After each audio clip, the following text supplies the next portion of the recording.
If you redraft the NBA with current players, where do you take Shaq? If Shaq's playing number right now? one overall. No chance. What are you talking about? Zion Williamson's about to be number one overall, and I understand that he's got a game or something like that, but come on, man. Really? No chance. Shaq is not better than Anthony Davis, Giannis, Kawhi, LeBron James. In today's game, you're saying? Yeah, in today's game.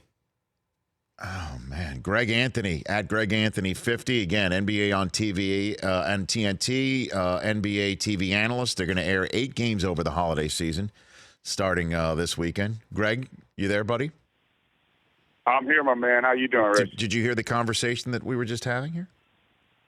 I did. I thought I thought I got disconnected and I was listening to somebody else. Maybe I was having an out-of-body experience. You guys were saying that Shaq would go 6th or 7th. I did not. Maybe not be a lottery pick. I did not. I still think Who was the culprit? My guy, Chris Brockman, over here. Yeah, that's me, Greg. Look, I just think the way today's game is being played, like, how does Shaq fit in offensively when teams are shooting 53s a game? Let's start by saying this, Chris. First and foremost, Rich, do you guys drug test?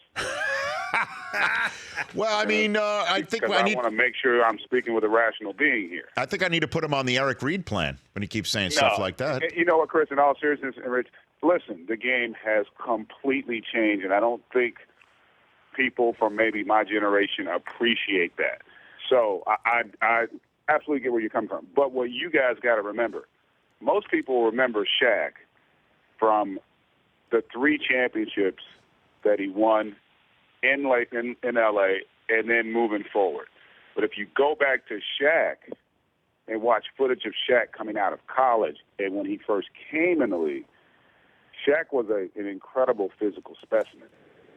Incredible physical specimen. His ability to run the floor and finish everything, it would have been different. Now, if he had been the guy he was, late 20s, early 30s. Remember, Shaq had gotten a lot bigger, wasn't near I don't want to say athlete, but he didn't run the floor, and they would slow the game down for him. But early in his career, when you go look at him when they went to the finals in Orlando with Penny and those guys, that Shaq would have been a monster even today because, the paint still is there to be dominated. And if you look at Anthony Davis, that's what he does. He does an incredible.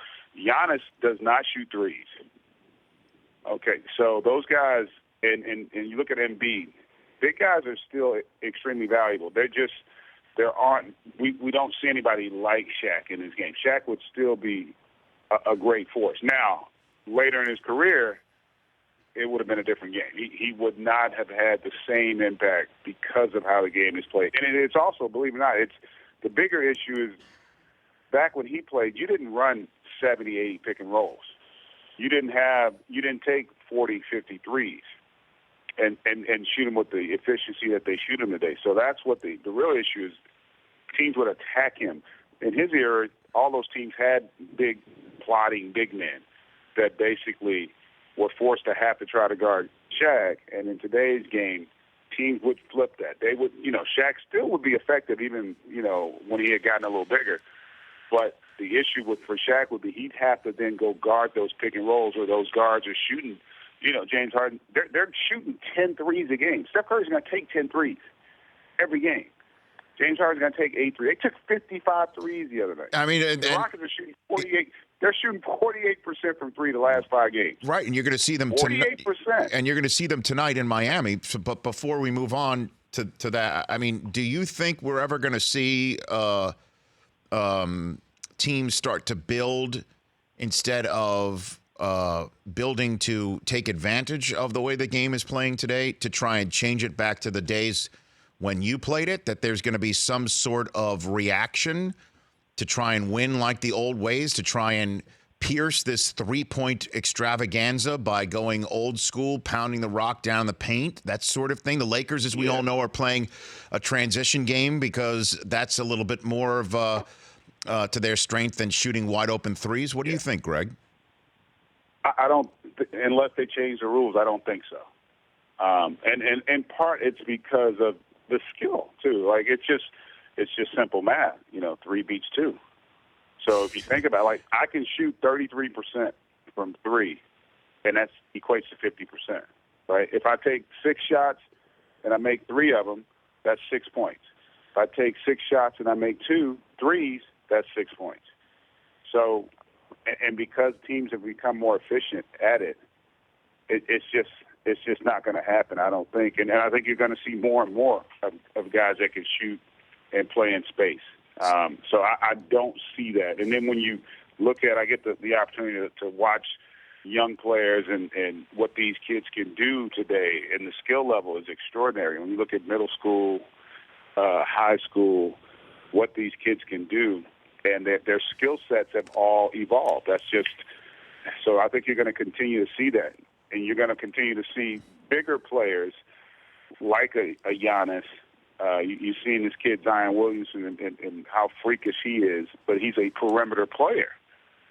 And so I think you're going to continue to see that. It's just there's more skill. Like when we played, listen, the skill was obviously very high, but relative to the skill today, I don't think it could match. And so you're going to continue to see that. You know, we talk about Steph, and he's kind of like the gold standard or the platinum standard. But if you think about all the top point guards, they all are great shooters. Damian Lillard, Kyrie Irving. You know, these guys are great shooters from three-point range, you know. And think of what Steph's at 50, 50, 90. Nobody's ever heard of that. Like the gold standard was 50, 40. Mm-hmm. So, and because young people, what are they seeing now? That they're going to emulate what they see. And so I don't know that we're going to go back unless there were some drastic rule changes. And quite frankly, the game's getting more popular. So I don't see any scenario where they would want to go away from what the fans, in essence, are saying that they enjoy. Greg Anthony here on the Rich Eisen Show, and you're referring to what kids are emulating and how kids are getting better at the high school and college level. Are you referring to your own son, Greg? You referring to Cole here? No, I'm not. He's a bum. No. There's a lot of stars next to his recruit there. He's a great kid. He's got a chance to be a good player. We'll see how he's got ways to go. We'll see how it goes. But did you see the video he does love to play, and I'm happy for him. Did you see the video of LeBron bringing his kid aside and telling him about all the plays that his kid made that didn't wind up on the score sheet that made him a good player? Did you see that video, Greg?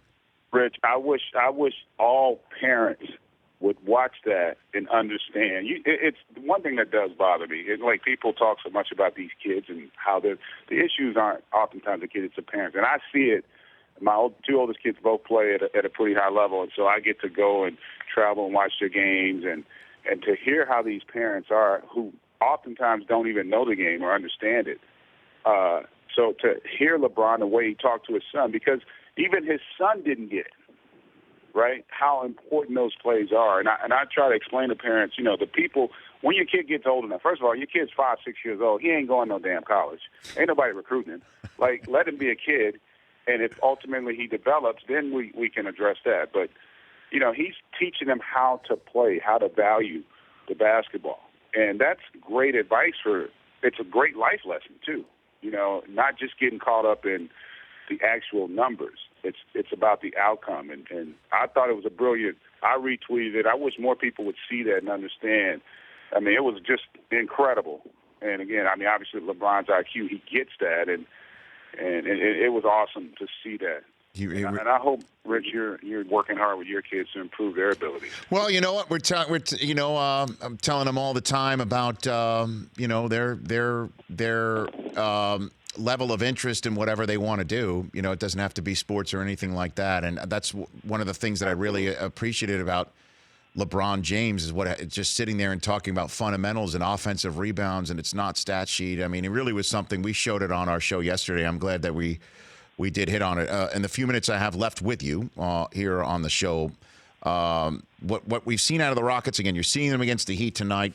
Are you still a believer in that whatever the Warriors have done to lose 11 of their first 32, which is quite a bit for them, even though it's still 10 games of above 500, that they are still, you got no problems with them, that they're going to be just hunky-dory when it all comes down to May and June, and they're going to hoist the Lombardi again. I mean, the Larry F. O'Brien Trophy again.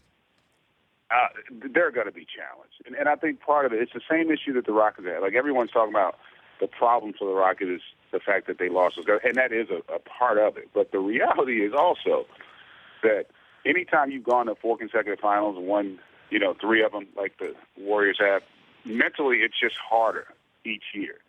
So how tough was it last year? You think about the last 2 years, well, not the last 2, but last year where they had to go to a Game 7, and then the year before KD came there, they were down 3-1 in the conference final, right? So the mental fatigue on you, and Steph's talked about it, it's going to create a challenge. Plus, everybody else is better. Look how much better Sacramento is. Look at Denver. Like, these teams have all gotten better. So now games that you could win when you didn't play as well a year ago, you're not winning all those games. So I still think they're the favorites, and they may not have the one. They may remember they're going to get Boogie Cousins back here probably at the start of the new year. They're still going to be the favorite, but they're going to be challenged. And teams now have more confidence playing against them. But they're still the gold standard. They are. There's no doubt about it. And the East is better. So I do think they're going to be challenged. There's no doubt about it. But to say that they're anything other than the favorite would be foolhardy. I guess last one for you here, just to bring this conversation about generational basketball a full circle. We noticed again last night when the Rockets set the record for most three-pointers made in a game. They were just hoisting threes in their final seconds of a game. They could have been standing there dribbling the ball out, or even if they did need to get a shot off, they didn't have to keep hoisting threes to get a record when the game was over. We've seen that quite a bit this year. Jamal Murray hoisting for 3 to get a 50-point night. Kyrie kicked the ball in the stands. My question for you is the game softer these days? Because I remember if anybody tried that against the Knicks when you were playing, they would have to face Oakley or somebody for something like that happening. I don't want to use the word softer because, honestly, the rules are such that they want to see more skill and they want to get away from escalating any type of physical altercations on the floor. So, it's not that I would say softer, but how about we just use a more politically correct? We're more accepting today of certain behaviors, right? Oh, that's just James being James. Why is it then, Greg? We're just a more accepting society, Rich. I see it all the time when I'm watching you on the NFL show on Sunday. How so? You're just more accepting of behavior from others that maybe you wouldn't have tolerated. Like what? You got an example on that front, Greg? I mean, I'm not. No, I'm more accepting too. I find myself laughing and not even being upset. Like last night's a perfect example. 10 years ago, it would have bothered me what Houston did. But I actually was sitting there like, wow, are they going to get the record? I wonder if they're going to get the record. Like, my mind has completely changed on that. And I just think young people and, younger people growing up, they didn't see that era, right? Like, think about young people today, Rich. They didn't even see Michael Jordan play. Heck, there's a lot of young people today that didn't see Kobe play. That's crazy. It's just, this is all they know. And so that's why kids growing up, you don't see these kind of altercations. Every time there's a little travel team game now, after the game, everybody walks down the line and shakes everybody's hands. So, yeah, it would be different in my era, but that doesn't make my era better. People call them the good old days because they don't want to remember all the days. 'Cause all of them wasn't good. Greg, thanks for the call, man. Have a great holiday. Have a great call with Kevin Harlan tonight on TNT down there in Miami. You too, my friend. You guys be good. You got it. Thanks for watching Game Day Morning, Greg. I appreciate that. The NFL Network at Greg Anthony 50. The Rich Eisen Show, weekdays at noon Eastern on Audience.